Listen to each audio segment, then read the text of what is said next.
Kira usah sok keminter. Nah, asal dia ulama, entah itu siapa saja asal dia ulama harus kita hormat. Gua hormat sekali sama Mbak Mun ya hormat, sama Mbak Habib Lutfi ya hormat, sama Pak Kuras ya hormat. Asal dia orang alim alama pasti bacanya banyak, pertimbangannya banyak. Kecuali dia alim itu aku gak percaya. Tapi beliau-beliau itu kan orang alim. Terus kalau beliau berstatement hukum itu apakah hukum fikih apa hukum tahapan kita kan tidak tahu dia wong alim. Kadang wong alim fatwa itu hukum tahapan bukan hukum sebenarnya. Misalnya gini, orang Indonesia itu rata-rata cara berpakaian gitu. Terus diputuskan bilang nggak apa-apa. Ternyata bilang nggak apa-apa itu dalam proses tahapan, bukan hukumi yang sebenar. Saya tak contohnya paling gampang. Ben kowe roh ngaji, ojo sidik-sidik nyalano wong. Rasulullah itu pernah ditanya orang, ya Rasulullah, saya ini mau masuk Islam. Tapi penyakit dasar kula niku bodoni. Napa boleh kula salat, zakat tapi tetap asal bodoni? Jawab Nabi, gak apa-apa. Wis penting salat. Sause wong iku mirip Abbas protes ya Rasulullah, apakah engkau ngalalo bodoni? Gak bodoni ora halal. Tapi kok jenengan ngolehi ketika wong iku gawe kontrak tetap oleh bodoni, mergo iki mergene maklar rezekine kok bodoni. Jawab Nabi, engkau angger sering salat, rak jijik-jijik dhewe mbek bodoni. Berarti ketika Nabi tidak mengharamkan bodoni itu bukan hukum sebenarnya, ini hukum tahapan. Apa hukum tahapan? Ini yang paling angel ning bab fiqh dakwah, kan disebut fiqh dakwah.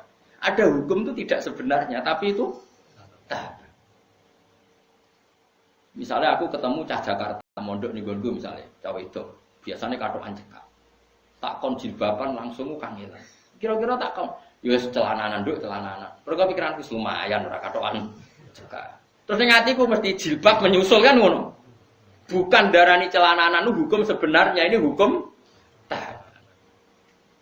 Saiki kowe nglatih cah cilik poso, langsung maghrib tak beduk. Beduk. Terus pun, wah ini ajaran sesat, poso setengah hari. Kayak seneng drengki mbek wong. Iku jenenge hukum tahapan, tidak hukum sebenar. Mulane kula sing penting asal sing ngomong wong alim saleh.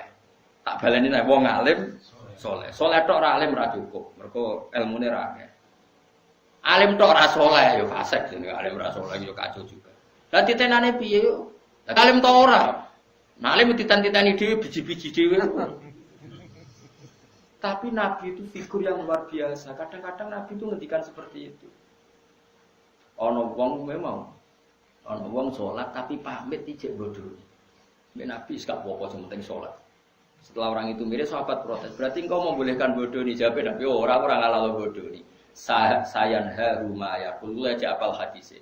Ma yaqulu fi sholati. Engkau anggere kulino salat, isin dhewe mbek pangeran, engkau ora jijik-jijik dhewe mbek dosa-dosa sing dilakoni. Iku jenenge hukum tahapan. Napa hukum tahapan?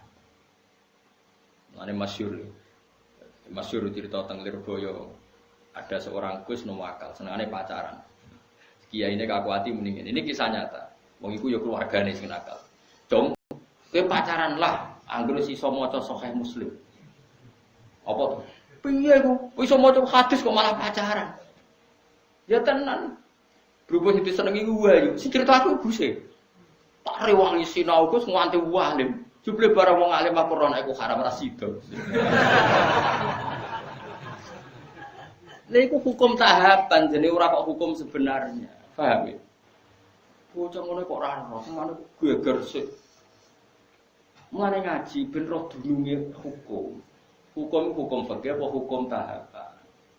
Nak hukum fikih ya permanen, nak hukum tahapan ini tadrid fi sunnah, tahapan mendidik sunnah. Tentu ada apa? Tahapannya. Tapi tahapan ini tidak menjadi hukum fikih, jenenge fiqh dakwah. Bukan fiqhul ahkam tapi apa? Fiqh dakwah. Ya tapi mau ngaji ini wis jarang. Wong wis sanane emosi gak gelem ngaji. Makanya saya tadi bilang, asal dia orang alim dan soleh. Makanya saya bisa menerima misalnya saya Umar Hafid orang alim, kadang dakwah di Belanda, di mana ya ketemu orang macam-macam. Tapi beliau tidak selalu bilang mungkar. Karena itu tahapan, jadi beliau tidak perlu kesusu darani mungkar, ini tahap pembinaan. Dan bina wong Belanda cek katokan cekak kau sampura tong wedok-wedok terus kon ayo jilbaban, ayo cadaran, yo melayu. Ya mesti ada urutannya, tauhid dulu, setelah tauhid ini, setelah. Nah itu menjadi fiqh dakwah bukan menjadi fiqhul ahkam. Paham ya? Mulane ngaji ben roh duduk perkara. Lah Rasulullah itu sering melakukan itu. Paham ya? Jadi makanya kalau ada orang ngomong tentang perempuan itu boleh memperlihatkan sesuatu yang menjadi kesehariannya, itu tentu tafsirnya itu macam-macam. Orang boleh berekspresi macam-macam, tapi tentu kita cari yang selamat. Kayak adat-adat kita sudah selamat ya sudah lah, pokoknya jilbaban, sing ketok wajah tok ben bojone ra keliru. Ya sudah itu sudah lumayan. Tapi apakah cadaran boleh? Ya boleh. Tapi kendaraan wajib ya nanti dulu. Madzhab Abu Hanifah tidak mengatakan wajib. Abu Hanifah ya wong alim Allah. Ya biasa wae. Ana oke takoki. Lah apa blodor iku oleh ya ora oleh. Tapi kowe iso ngatur wong sak Indonesia. Kowe muni haram terus apa wong mendo kabeh. Wong ora melok nglakoni. Malane cara kula kita dilatih dengan fiqh dakwah. Sebaiknya sing lagi blodor diajarkan ke yang tidak blodor. Wis ngono tok. Isane opo?